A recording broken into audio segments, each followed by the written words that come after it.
Hello, everyone. Welcome to the Cultivate podcast through the Grove Church. I'm Charlie Lofton, the lead pastor there. And thank you so much for joining us. And we are starting a new series today that kind of goes along with a sermon series that, depending on when you're listening to this, that we are currently doing in January, or we did in January of 2023, where we are talking a little bit about the phenomenon of what is typically called deconstruction. And so I have very special guest here, elite, world-class Christian thinker. What are you laughing about? Mark, our executive pastor at the Grove. How you doing, dude? I'm good. Good. Mark is a little jet lagged, and I'm really excited about the content we're about to put together here. So we're talking a little bit about, again, what is called deconstruction. So I'll just start with this question for you, Mark, and we'll talk about this a little bit. You hear that phrase, it gets thrown out. And I think it's one of those things that gets thrown out a lot and may not have a precise definition. People mean different things by it when they say it. So, when I reached out to you and said, hey, this is what we're going to do, we're going to talk about deconstruction. Like, what is that word or concept? What does that mean to you? Yeah, it seems like for me personally, and most of the conversations that I've had, it really boils down to rethinking the exposure that you've had to Jesus and his teachings and the Bible and all. Maybe just questioning in a way that you've never questioned before. Right. And this is what I thought that was. This is what was passed to me, whether it was intentional or unintentional. This is what I picked up, and now I'm looking at it and going, all right, this is what's in my hand. Is this right? Maybe something in culture causes you to start questioning it, or you are studying on your own and you start to question it, or a different season of life, but you start to look at it and say, are these things actually true? And if they're not true, is it that that it's not true, or that just what was passed to me is a version of it that's not true in some way? Yeah. Right.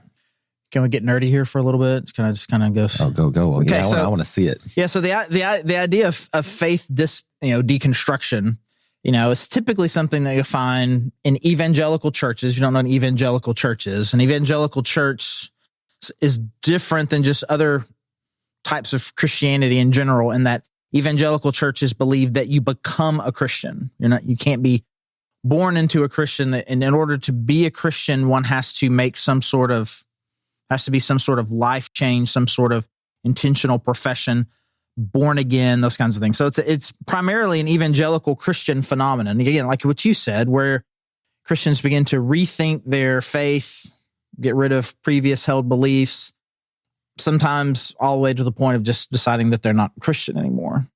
And the word deconstruction, sometimes it's tied to an academic phenomenon called deconstruction. And so those two things are kind of combined, but not really. And so this is where we'll just get mildly nerdy, and then we'll just get more to the practical. Deconstruction really is a way of kind of approaching literature and words and ideas that words don't really have fixed meanings. And so if you try to read a text and try to decide what it means, there's really no sense in which there's like, well, that word is attached to a very specific, unchangeable, immutable idea. So what words mean, what content means, it kind of changes over time. So true Christian deconstructionism really would really be more about the way one approaches the biblical text. And you see some of that, certainly, that in a more pop sense, it would be like, hey, I'm reading the Bible, and well, this is what that word meant to them, but this is what that word and this idea means to me. And so salvation may have meant this to Paul, but here's what salvation means to me. This is what redemption means now. This is what faith means. And so these words aren't tied to like true immutable concepts. They can just mean, for lack of a better phrase, they just mean whatever you need them to mean or whatever you want them to mean. And so a pure Christian deconstructionist would be more on those lines. But when we talk about it, someone is deconstructing. We are almost never referring to the academic discipline of deconstructionism. I just want to make sure that may have been an irrelevant nerd break, but I think it is important for me, the people who do know what deconstruction means, that you know, that I know, that we know what that really means.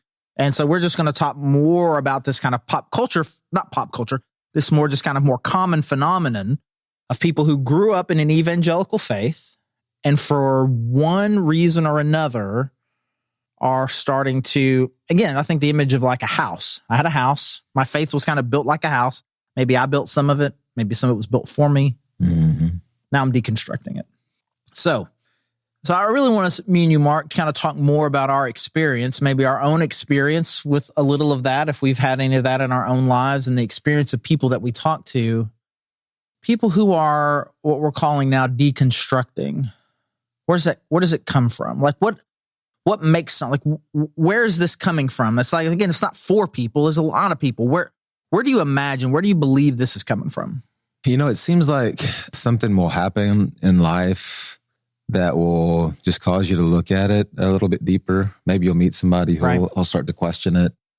I think for me, our time in our life in India was huge for this, because now I was in a totally different setting, making friends that were seeing life from a totally different perspective. And a lot of those questions, and as I was trying to share what I understood about Jesus and who he was, it caused me to question that at a deeper level. Right.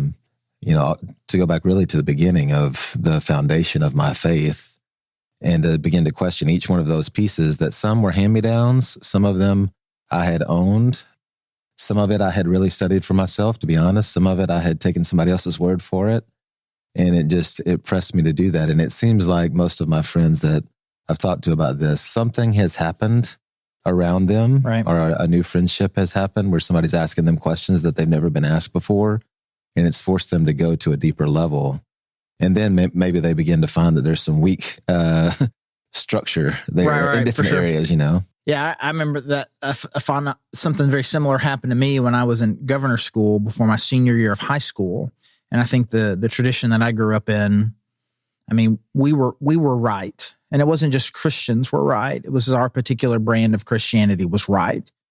And so not just simply non-Christians, but even Christians of other denominational traditions were wrong, and really wrong to the point of not like misguided and good-hearted people, but like somewhere short of evil. Right. Yes. But like they were bad. And I remember experiencing really for the first time just a lot of people who, she's Catholic and I really liked her a lot. And this kid was Mormon and I kind of liked him. And the person didn't have faith at all. And he's like, I feel like he was one of my best friends this summer. And just kind of, and I think that's very often what happens is you have this house full of things that you were taught as a child or teenager or whatever. You have all of these things that were taught. And then when one of them proves to not be true, then it can trigger something. Mm-hmm. Mm-hmm. Where it's like, okay, if that's not true, then what else isn't? Does that make sense? Yeah, completely. And I think I've discovered this too. It feels like that it's very often now too, in addition to just kind of experiences with people, that it seems to be maybe even around like current kind of social issues, men and women differences, homosexuality, those kinds of things, or politics, right? Have you experienced any of that where it seems like that the Christians in politics has kind of stirred stuff up in people? For sure. And it feels like most of those topics too, it is a Western version and an oversimplification. So, we take a topic and we make it very black and white, and we go, a few steps further than what the Bible gives us, right, of what God has to say on the topic. And then when you discover, oh, well, it's just not that simple. Now you've got a problem, but God never, he intentionally left it with some gray there. And, I think so. Then when one side or the other comes out and says it's this way, right, then you're really struggling because it's just not that clear. Yeah. So you've got people who kind of interact with people outside of their faith tradition really for the first time and are just kind of blown away by the way, wait, the world is different than what you told me it was. Then you've got, again, I think you said, the oversimplification of issues where our church or whatever, our belief system is so aligned with this one political team that now we have to incorporate everything that this political team believes into our faith, when some of it is, either the Bible doesn't really speak about it. I mean, I don't know that the Bible has a whole lot to say about progressive versus regressive tax rates or the level of oversight and that the bureaucracy should give to small businesses. I mean, Bible is a very thorough book, but there are a few things it doesn't talk about. And then there are certain things that within your political tradition that you believe in politically that the Bible's against.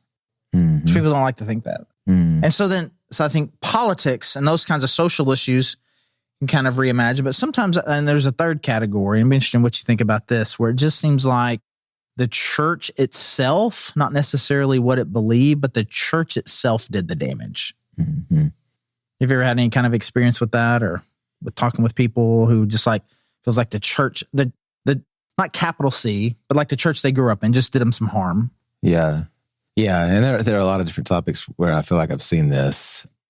But one that's just been real clear to me is the subject of alcohol and what you do with it. Mm-hmm. The setting that I grew up in, a lot of the friends that I have, it was just clearly, again, overly simplified. There's there's wrong and there's right, and this is obviously wrong. And then they bump into something like a text where they say, "Oh, well, Jesus, his first miracle was to bring wine to the party." And that was grape juice. Even my seminary class that I was in, where they tried to make that case, and the text doesn't give us that room because it talks about how people are intoxicated. So it really is. What do you do with those topics? Just as an example, right? And then either you go back and you question everything, or maybe you begin to look at it and say, "Hey, maybe this version that I've been given is just again too simple." Right. Yeah, just as an example, it seems like there are a lot of those that the setting that they grew up in, church specific, it looked to this way. I mean, I remember the first time that one of my coaches, I saw a beer can in the back of his truck, and by that, Charlie, I had decided that this man was no longer a good man. Mm. I couldn't trust him. I began to question him, and it's crazy. Just that beer can meant that he was not a good guy. I have a similar story to that I won't tell because that person is still involved in my life. But it was a big struggle for me too. Open up the fridge at their house, and I was just like, "There's beer here," and it derailed me. And my friend, who was it was their dad. I just remember talking like, "Do you know this?" And they looked at me like I was just an absolute moron. And I think too, a lot of us grew up in evangelical traditions where it was just a high control environment. And it wasn't just trying to get us to believe a certain way, but act a certain way, and just with a real oppressiveness to it. You read about Jesus and even Paul, who doesn't seem like a very chill guy, but even Paul and his incredible emphasis on grace. But that's not what we experienced. What we experienced was a lot of high control, manipulation, anger, those sorts of things. I mean, this is a legendary Charlie story, but I'll remember this forever. I was 12 years old, fifth grade. I guess now I have a fifth grader, she's 11. If I was 12, it was sixth grade. Anyways, it was either fifth or sixth grade because I was in the Royal Ambassadors, Mark. Were you ever in a Royal Ambassador? Oh, man. RA, we are ambassadors for Christ. For just a short time. But, I wasn't cool enough. I didn't get accepted. Accepted? It was just childcare for guys, for boys, elementary age boys at church on Wednesday nights while your parents were doing, I don't know what they were doing. It wasn't choir practice. Choir practice was after the prayer meeting. It was during the prayer meeting? I don't know. I think it was during the prayer meeting. Anyways, we had a sub for RAs, and she said we were going to talk about the Bible, which was really cool. I like the Bible. I was really starting to read it a little bit on my own. I like the Bible. We're going to talk about the Bible today. Great. And she goes into one of the angriest rants I've ever heard anybody go into about the appropriate way to deal with the Bible. If you carry your Bible and you put another book on top of it, that is sin. If you ever put your Bible on the ground, that is sin. If you put your Bible on a table and you put anything on top of it, that is sin. If you turn the pages too fast, that is sin. If you tear a page, that is, just went on and on and on. And again, I'm sitting here, I'm 11, 12 years old, and I'm just kind of looking at, it was a big moment for me. I remember looking at her and like, you don't have any idea this is insane. This is, you don't have no idea what you're talking about. And I completely discredited it. I remember it. And I've told this story enough now where my mom has heard it in public. My mom and dad both is like, why didn't you tell us? What do you think I said? I didn't think I could. Probably. I thought you agreed. You just assume you brought me to this place, right, and they're telling me they're saying this. Your friend, right? I thought that's what you would have said. And so, I was like, maybe I didn't want to know that you were crazy like that too, or whatever. And so I think there's this sense in which, we attach that, right? It's not just that this one woman who was friends with my parents said this, because it really did. It kind of represented the whole organization, the church that I grew up in, South Arkansas, which then just kind of represents the church in general, which then can represent Christianity. So it really depends, I think, how we deconstruct and how much we do, and the level of soul searching and deep, it comes to how big picture do I go with that? Was this just one crazy woman in one town saying something, or was it bigger than that? She represents everybody. Right. Right.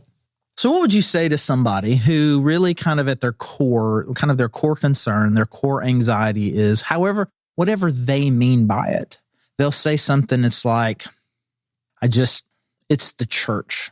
I can't with the church. The church has hurt me. The church has done damage to me. Jesus is cool. Maybe even the Bible's cool, but I just can't. The church has done this to me. When you hear someone say something like that to you, and I can't imagine this is a hypothetical. Right, imagine, Mark, if you've ever heard when someone were to ever say that to you. So I guess rather than saying, what would you say? I guess I should. What have I said? What do you say? Yeah, it's just really easy to lump it all together, to make the same mistake and oversimplify it, and lump everyone together in the same box, when in reality, your experiences, now there are some themes, your experience is unique to you, that person is, but the theme is that people are broken. People have taken what Jesus taught and have skewed it in a lot of different ways. And to throw everybody in that same box together, I think is, when I have been tempted to do that, there's been a catch in my heart like that, well, that's not really, one, it's not Jesus's fault that people have misinterpreted his teaching. Right. But then also it's not everybody. Right. But yeah.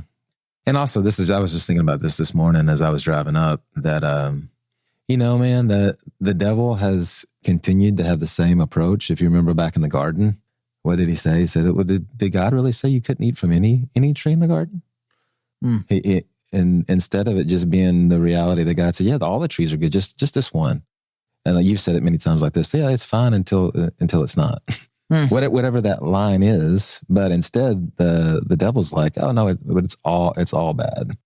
So we just lump it all together instead of taking the time to really look and consider where that line is and what's good and what's bad.